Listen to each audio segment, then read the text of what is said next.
Hello नमस्कार दोस्तों, मैं अनुज वर्मा आप सभी लोगों का स्टडी 81 पर स्वागत करता हूं। आज हमारा टॉपिक है गुप्तोत्तर काल। आज हम सीखेंगे गुप्तोत्तर काल के बारे में। पिछले वीडियो में हमने सीख लिया था तो गुप्त काल के बारे में। आज हमारा टॉपिक है गुप्तोत्तर काल। देखो, गुप्त साम्राज्य के पतन के साथ साथ अनेक वंशों का उदय प्रारंभ हो गया। गुप्त जो साम्राज्य था तो उसके पतन के साथ साथ क्या हो गया था, तो नए नए वंशों का उदय प्रारंभ हो गया था। इसमें वल्लभी के मैत्रेय, मालवा के यशोवर्मन, पंजाब के हूण, मालवा के मगध के उत्तरगुप्त, कन्नौज के मोखरी वंश के तथा जो स्थानेश्वर के पुष्यभूत वंश के प्रमुख थे। देखो, गुप्त साम्राज्य के पतन के बाद क्या हुआ, तो गुप्त साम्राज्य के पतन के साथ साथ और क्या होता गया, एक तरफ नए नए वंशों की स्थापना होती गई, प्रारंभ होने लगे। जैसे वल्लभी के मैत्रेय वंश हो गया, मालवा के यशोवर्मन वंश हो गया, पंजाब के हूण हो गए, तो इनका सब उदय होने लगा। अब इनको हम डिटेल से सीखेंगे। देखो, जैसे वल्लभी के मैत्रेय वंश हो गया तो इसका उदय कैसे हुआ। देखो, वल्लभी का मैत्रेय वंश, इसका उदय देखो। इसके संस्थापक माने जाते हैं भट्टार्क। संस्थापक कौन माने जाते हैं, भट्टार्क माने जाते हैं। मैत्रेय वंश गुजरात के वल्लभी में चलता था। मैत्रेय वंश गुजरात के वल्लभी में चलता था और यहीं पे वल्लभी विश्वविद्यालय की स्थापना हुई। यहीं पे क्या हुआ, वल्लभी विश्वविद्यालय की स्थापना हुई।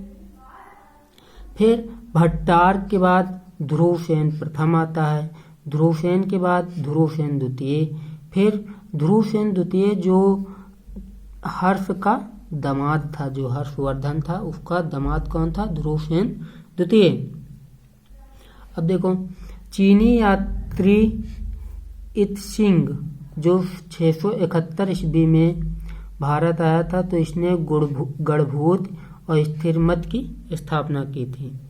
गढ़भूत और स्थिरमती। फिर मालवा के यशोधर्मन देख लो। मालवा के जो यशोवर्मन वंश था वो देखो। तो गुप्तों की शक्ति को आघात पहुंचाने का श्रेय किसको जाता है, तो हूणों को जाता है और मालवा के यशोवर्मन को जाता है। जो गुप्त साम्राज्य चलता था तो उसकी जो शक्ति छीन होती थी, उसके आघात पहुंचाने का श्रेय किसको जाता है, तो हूणों को जाता है और मालवा का यशोवर्मन को जाता है। इसका उदय हुआ था 530 ईस्वी में। इसका उदय कब हुआ था, 530 ईस्वी में। फिर एक अभिलेख मिला, मंदसौर अभिलेख। मंदसौर अभिलेख में चक्रवर्ती शासक का वर्णन किया गया। चक्रवर्ती शासक जिसने उपाधि धारण की थी जैनेन्द्र की। उपाधि किसकी धारण की थी, जैनेन्द्र की उपाधि धारण की थी। और यह जो मालवा का यशोवर्मन वंश था ये कहाँ तक फैला था, तो इधर पश्चिम में गुजरात की तरफ, पूरब में ब्रह्मपुत्र नदी तक और ऊपर उत्तर की तरफ हिमालय तक फैला हुआ था, नीचे महेंद्र पर्वत तक फैला हुआ था। पश्चिम में कहाँ तक, समुद्र तक। पश्चिम में समुद्र तक, पूरब में ब्रह्मपुत्र नदी तक, उत्तर में हिमालय तक और दक्षिण में महेंद्र पर्वत तक फैला हुआ था। फिर जो ये क्या था, फिर पुंडवर्धन के दंतवंश, पुंडवर्धन के दंतवंश ने इनका विनाश कर दिया। क्या कर दिया, विनाश कर दिया। जो क्या थे, बालादित्य के पुत्र थे ब्रज, उनको हरा दिया और इसका विनाश कर दिया। फिर आता है मगध और मालवा के उत्तरगुप्त। मगध और मालवा के उत्तरगुप्त देखो, इसके संस्थापक हैं कृष्ण गुप्त। इसके संस्थापक कौन हैं, कृष्ण गुप्त हैं। ये पूर्व गुप्तों से भिन्न थे। जो पीछे के गुप्त थे ये उनसे भिन्न थे। इस वंश के महान शासकों में देवगुप्त और आदित्य सेन नाम प्रसिद्ध हैं। और इस वंश में कौन कौन नाम प्रसिद्ध हैं महान शासकों में? तो देवगुप्त और आदित्य सेन। एक अभिलेख मिलता है मधुबन अभिलेख। कौन सा? मधुबन अभिलेख, जिसमें देवगुप्त का वर्णन किया गया, जिसमें देवगुप्त का वर्णन किया गया। और इसमें बताया गया कि इनके पिता कौन थे? महासेन गुप्त थे। इनके पिता महासेन गुप्त थे। और एक वंशखेड़ा अभिलेख है, उसमें भी देवगुप्त का वर्णन किया गया और उसमें भी बताया गया कि देवगुप्त के पिता कौन थे? महासेन गुप्त थे। इसने मालवा पर विजय प्राप्त की। इसने क्या किया? मालवा पर विजय प्राप्त की। इस प्रकार वर्धनों का स्वाभाविक शत्रु बन गया। और इस प्रकार क्या हुआ? वर्धनों का स्वाभाविक शत्रु बन गया। अपने स्थिति को सुदृढ़ करने के लिए, अपनी स्थिति को मजबूत करने के लिए उसने गौड़ नरेश शशांक से मित्रता कर ली। जो गौड़ नरेश शशांक थे, देवगुप्त और शशांक ने दोनों ने क्या कर लिया? मित्रता कर ली, आपस में हाथ मिला लिया, मित्रता कर ली। फिर आता है हमारा मोखरी नरेश। मोखरी नरेश, जब इन दोनों ने मित्रता कर ली तो कुछ समय पश्चात मोखरी नरेश थे, तो मोखरी नरेश के शासक थे ग्रहवर्मन, और उसकी हत्या कर दी। उसकी क्या कर दी? हत्या कर दी।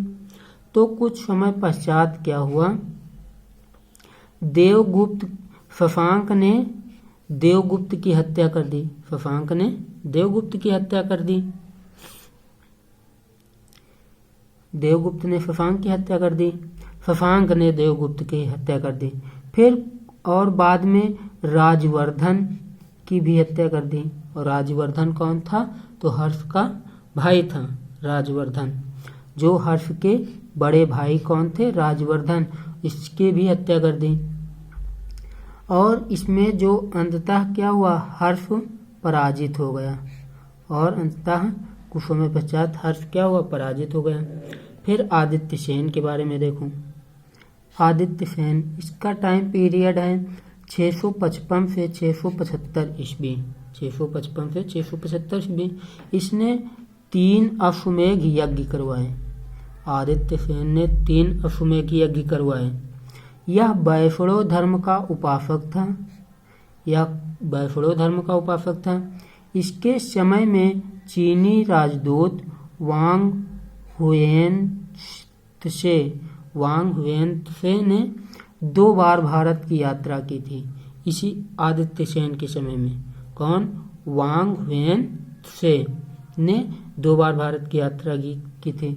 और यात्रा में बोध गया था, जहाँ पे बोध गया में एक मंदिर का निर्माण भी इसने करवाया था। आदित्य सेन ने बोध गया में मंदिर का भी निर्माण करवाया था। फिर आगे देखो। फिर आता है कन्नौज के मोखरी वंश। कन्नौज के मोखरी वंश, इनके बारे में देखो। मोखरी वंश के बारे में, इसका संस्थापक है हरिवर्मा। इसके संस्थापक कौन है? हरिवर्मा है। टाइम है इसका 510 ईस्वी में। प्रमुख इनके नाम क्या हैं? तो आदित्य वर्मा, ईशान वर्मा, सर्ववर्मा और ग्रहवर्मा। प्रमुख राजा कौन कौन बने हैं इसमें? तो आदित्य वर्मा, ईशान वर्मा, सर्ववर्मा और ग्रहवर्मा। मालवा के यशोवर्मन की मृत्यु के पश्चात आर्यावर्त का शासन मोखरियों के हाथों में आ गया। जब मालवा के यशोवर्मन की मृत्यु हो गई तो उसके पश्चात आर्यावर्त का शासन किसके हाथों में आ गया? तो मोखरियों के हाथों में आ गया। ये गुप्त के सामंत माने जाते हैं। ये क्या माने जाते हैं? गुप्त के सामंत माने जाते हैं। मूलतः गया के ये निवासी थे। मूलतः कहाँ के निवासी थे? तो गया के निवासी थे। और इनकी राजधानी कन्नौज थी। पहले इनकी राजधानी पाटलिपुत्र थी, लेकिन वहां से इसने हटाकर क्या कर दिया? कन्नौज राजधानी बना दी, जहां पर राजनीतिक गतिविधियों का केंद्र था। यहाँ पर कन्नौज में क्या था? राजनीतिक गतिविधियों का केंद्र था और इसी को महोदय नगर कहा गया। और मगध की विजय किसने की थी? तो सर्ववर्मा जो शासक था मोखरी वंश का, सर्ववर्मा, इसने मगध की विजय की थी। ईशान वर्मा ने महाराजाधिराज की उपाधि धारण की थी, जो प्रथम शासक था जो उपाधि धारण की थी महाराजाधिराज की। ग्रहवर्मा जो हर्ष की बहन थी राजश्री, उससे विवाह कर दिया ग्रहवर्मा ने उससे विवाह कर लिया। और देवगुप्त ने हर्षचरित एक पुस्तक है जिसको बाणभट्ट ने लिखा, उसमें उल्लेख मिलता है कि देवगुप्त ने ग्रहवर्मा की हत्या कर दी। अभी हमने पीछे बताया कि देवगुप्त और शशांक ने मिलकर ग्रहवर्मा की हत्या कर दी। उल्लेख किस में मिलता है? तो बाणभट्ट का हर्षचरित में मिलता है। फिर मोखरी वंश के उत्तर भारत को हूणों के प्रभाव से बचाया था। जो मोखरी वंश था तो इसने उत्तर भारत को किससे बचाया था? तो हूणों के प्रभाव से बचाया हुआ था। फिर बंगाल का गौड़ वंश देखो, बंगाल का गौड़ वंश, इसका प्रमुख शासक है शशांक। प्रमुख शासक कौन है? शशांक है। जो एक क्या था? ये शैव धर्म का उपासक था। किस धर्म का? शैव धर्म का उपासक था। शशांक ने बोध गया में बोधि वृक्ष को कटवा दिया था। शशांक ने क्या किया था? बोध गया में जो बोधि वृक्ष है जहाँ पर महात्मा बुद्ध ने ज्ञान प्राप्त किया था उसको इसने कटवा दिया था। और इसने सिक्के भी चलवाए। उस पर किसकी आकृति बनी हुई थी? तो शिव और नंदी की आकृति बनी हुई थी शशांक ने जो सिक्के चलवाए थे। फिर पाटलिपुत्र के मंदिर में रखे हुए पाषाण स्तंभ का जिस पर बुद्ध के चरण चिन्ह उत्कीर्ण थे, चरण चिन्ह जिस पर था उसको क्या किया? शशांक ने गंगा में फेंकवा दिया। पाटलिपुत्र के मंदिर में जो बुद्ध जी के चरण, जिस पत्थर पर उनके चरण चिन्ह उत्कीर्ण थे, बने हुए थे, तो उसको उसने कहाँ फेंकवा दिया? गंगा में फेंकवा दिया। कुशीनगर के बौद्ध विहार से उसने बौद्धों को भगा दिया। आर्य मंजूश्री मूल कल्प में इसे बताया गया कि बौद्ध द्रोही था। आर्य मंजूश्री मूल कल्प में इसे बताया गया कि शशांक कौन था? तो ये बौद्ध द्रोही था। इसने पवित्र बौद्ध अवशेषों को जलाया तथा विहारों एवं समाधियों को भी नष्ट करा दिया। इसने क्या किया? जो पवित्र बुद्ध के अवशेष थे, बौद्ध के अवशेष, उसको जलवा दिया और जो विहार और समाधियां थीं उनको इसने नष्ट करवा दिया। आप सोच सकते हो कि ये कितना खराब शासक है और ये शैव धर्म का उपासक था। फिर आता है स्थानेश्वर का पुष्यभूत वंश। इसके साहित्य में भी उल्लेख मिलते हैं, पुरातत्व उल्लेख मिलते हैं, विदेशी विवरण में भी इसके उल्लेख मिलते हैं। स्थानेश्वर का पुष्यभूत वंश देखो, गुप्त राजाओं की दुर्बलता का लाभ उठाकर उसने पूर्वी पंजाब हरियाणा में अपनी सत्ता स्थापित की। इसने क्या किया? जो गुप्त राजा थे उनकी दुर्बलता का लाभ उठाकर उसने पूर्वी पंजाब या उस आज के डेट में हरियाणा में अपनी सत्ता स्थापित की। और राजधानी क्या बनाया? तो थानेश्वर राजधानी बनाया, थानेश्वर। फिर पुष्यभूत ने नरवर्धन और राजवर्धन, पुष्यभूत का नरवर्धन, राजवर्धन, आदित्यवर्धन जो महारानी महासेन गुप्ता या महारानी महासेन गुप्त का पुत्र था, और इसी से प्रभाकर वर्धन हुआ। प्रभाकर वर्धन के 3 पुत्र हुए, एक पुत्री राजश्री, हर्ष और राजवर्धन द्वितीय। देखो, पुष्यभूत का पुत्र नरवर्धन, नरवर्धन का पुत्र राजवर्धन, राजवर्धन का पुत्र आदित्यवर्धन, आदित्यवर्धन का पुत्र प्रभाकर वर्धन। और प्रभाकर वर्धन के 2 पुत्र थे, एक राजवर्धन द्वितीय था, एक हर्ष था, हर्षवर्धन, और एक पुत्री थी राजश्री।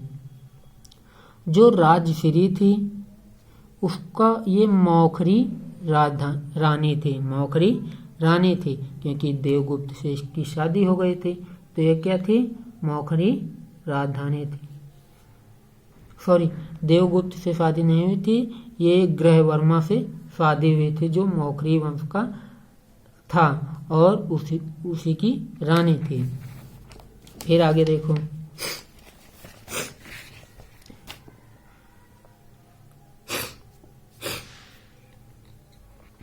फिर प्रभाकर वर्धन के बारे में देखो। वर्धन वंश की शक्ति व प्रतिष्ठा का संस्थापक कौन है? प्रभाकर वर्धन। इसकी उपाधियां देख लो। हूण हरिण केसरी, हूण रूपी हरिण के लिए सिंह समान, हूण रूपी हरिण के लिए सिंह समान। और सिंधु राजज्वार, सिंधु राजज्वार जो सिंधु राज्य के लिए ज्वर के समान। देखो, सिंधु राजज्वार का मतलब होता है सिंधु राज्य के लिए ज्वर के समान। गुर्जर प्रजागर, गुर्जर प्रजागर, गुर्जरों की नींद हराम करने वाला, गुर्जरों की नींद हराम करने वाला। फिर गंधार धिप गंध हिपकूट हस्तज्वरो, गंधार के राजा रूपी सुगंधिराज के लिए महान हस्त ज्वर महामारी के समान, महामारी के समान। सोच सकते प्रभाकर वर्धन की कितनी बड़ी बड़ी उपाधियां थी।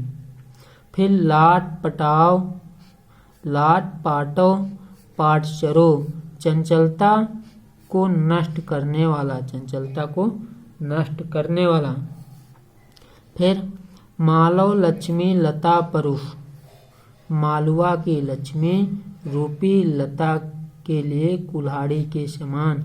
ये इसकी उपाधियां थी, इतनी बड़ी बड़ी। अब देखो, अपनी स्थिति को सुदृढ़, अपनी स्थिति को मजबूत करने के लिए प्रभाकर वर्धन ने मौखरियों से वैवाहिक संबंध स्थापित किया। देखो, अपनी स्थिति को मजबूत करने के लिए क्या किया प्रभाकर वर्धन ने? तो जो अपनी पुत्री थी तो उससे वैवाहिक संबंध स्थापित किया मौखरियों से। और जो पुत्री थी राजश्री, उसका विवाह ग्रहवर्मा से करा दिया, उसका विवाह ग्रहवर्मा से कर दिया। और देवगुप्त और शशांक ने मिलकर ग्रहवर्मा की हत्या कर दी। कौन कौन? देवगुप्त और शशांक ने मिलकर ग्रहवर्मा की हत्या कर दी। फिर आता है राजवर्धन द्वितीय। प्रभाकर वर्धन की मृत्यु के पश्चात राजवर्धन द्वितीय गद्दी पर बैठता है। जब प्रभाकर वर्धन मर जाता है तो उसके बाद कौन गद्दी पर बैठता है? तो राजवर्धन द्वितीय बैठता है। उसी समय इसे समाचार मिला कि बंगाल के शासक शशांक और मालवा के राजा देवगुप्त ने मिलकर कन्नौज पर आक्रमण कर दिया।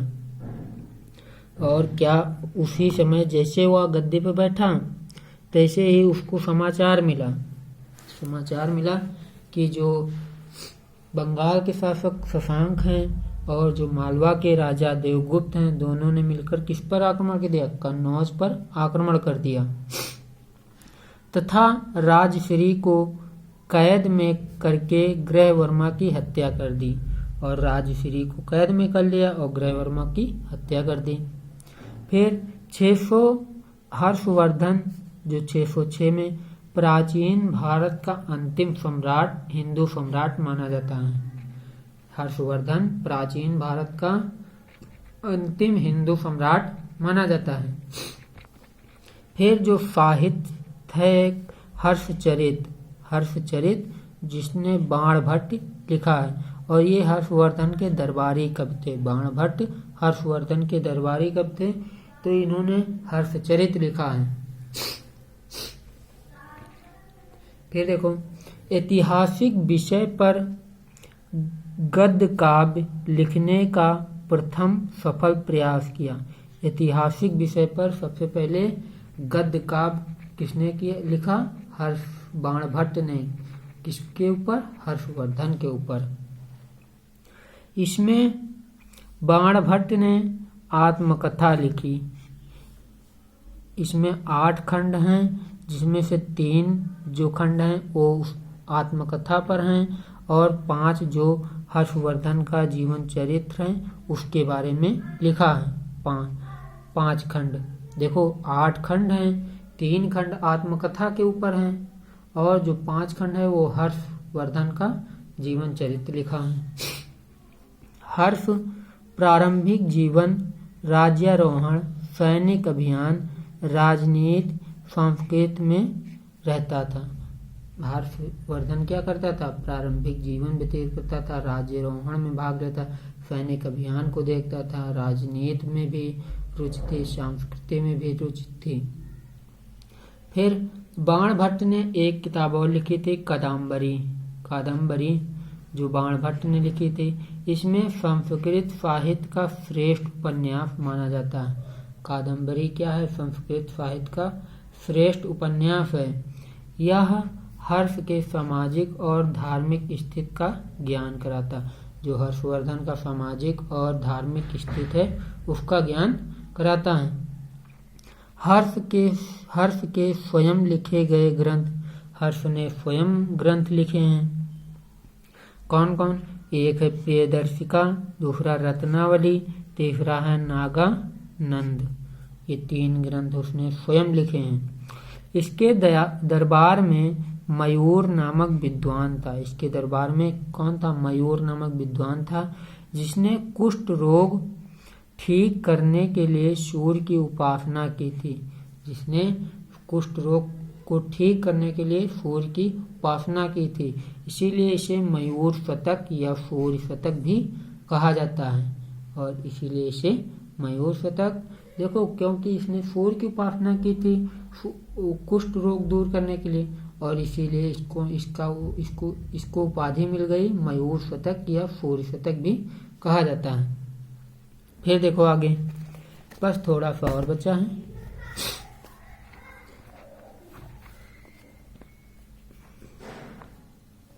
हर्ष के दरबार में हरिदत्त और जयसेन जैसे प्रसिद्ध विद्वान थे। हर्षवर्धन के दरबार में हरिदत्त और जयसेन जैसे प्रसिद्ध विद्वान थे।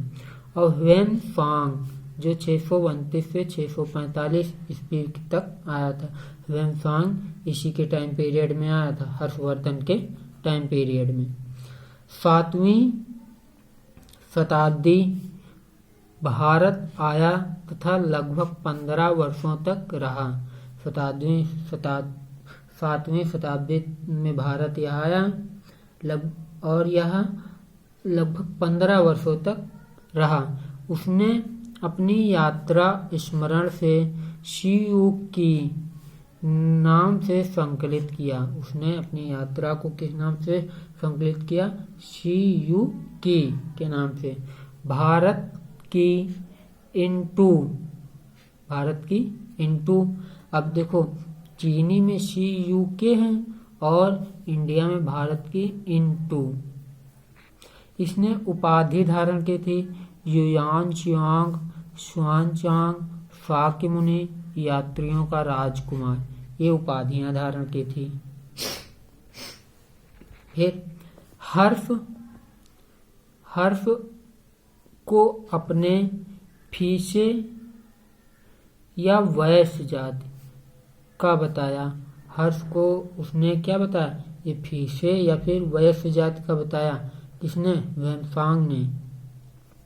हर्ष को शिलादित्य की उपाधि भी दी। और हर्ष को क्या दिया? शिलादित्य की उपाधि भी दी। किसने दिया? ह्वेन-सांग ने। उसने शूद्रों को कृषक कहा। शूद्रों को क्या कहा? कृषक कहा। उसके समय में नालंदा के प्रचार्य कौन थे? शीलभद्र थे। तो आपके एग्जाम में पूछा जाता है कि हर्षवर्धन के समय में नालंदा के प्रचार्य कौन थे? गुरु कौन थे? तो कौन है? शीलभद्र। सिंचाई घंटी यंत्र राहट द्वारा होती थी। सिंचाई किसके द्वारा होती थी? घंटी यंत्र या फिर राहट के द्वारा होती थी। भारत के घोड़े अरब, ईरान, कंबोज से आते थे। जो उस समय के भारत के घोड़े थे वो कहाँ से आते थे?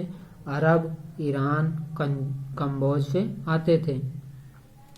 वेनफांग ने कन्नौज की धर्मसभा एवं प्रयाग की महामोच परिषद का वर्णन भी किया। देखो वेनफांग ने क्या किया? जो कन्नौज की धर्मसभा थी और प्रयाग की महामोच परिषद थी उसका भी वर्णन किया। और प्रयाग की महामोच परिषद में इसने हर्ष प्रत्येक 5वें वर्ष दान करने के लिए एक बड़ी सभा बुलवाता था। हर 5वें वर्ष दान करने के लिए एक बड़ी सभा बुलवाता था। और यह 6 अधिवेशन इसने किया। किसने बताया? वेनफांग ने। कहाँ पर? प्रयाग में। वेनफांग ने बताया कि इसने 6 अधिवेशन किया है। कहाँ पर? प्रयाग में। फिर देखो हर्षवर्धन को कोई भी पुत्र नहीं था। हर्षवर्धन का कोई भी पुत्र नहीं था, सिर्फ पुत्री थी जिसका विवाह उसने वल्लभी के ध्रुवसेन द्वितीय के साथ कर दिया। और उसका विवाह किसके साथ कर दिया? ध्रुवसेन, जो वल्लभी के ध्रुवसेन द्वितीय थे उनके साथ इसका विवाह कर दिया। अगर आप लोगों को मेरा वीडियो अच्छा लगा हो तो प्लीज़ इसको लाइक करें, शेयर करें, कमेंट करें, सब्सक्राइब जरूर से कर लें। जो आपको टॉपिक पढ़ना होगा वो बता देना, मैं वो वीडियो आपको अपलोड करा दूंगा। हिंदी, इंग्लिश, मैथ, जो कुछ भी पढ़ना होगा वो बताना, उसका हम अपलोड कर देंगे। फिर इसके बाद हमारा आएगा अगला टॉपिक कलिंग के चेदी वंश। जो कलिंग के चेदी वंश उनके बारे में हम अगले वीडियो में आपको बताएंगे। Thank you so much.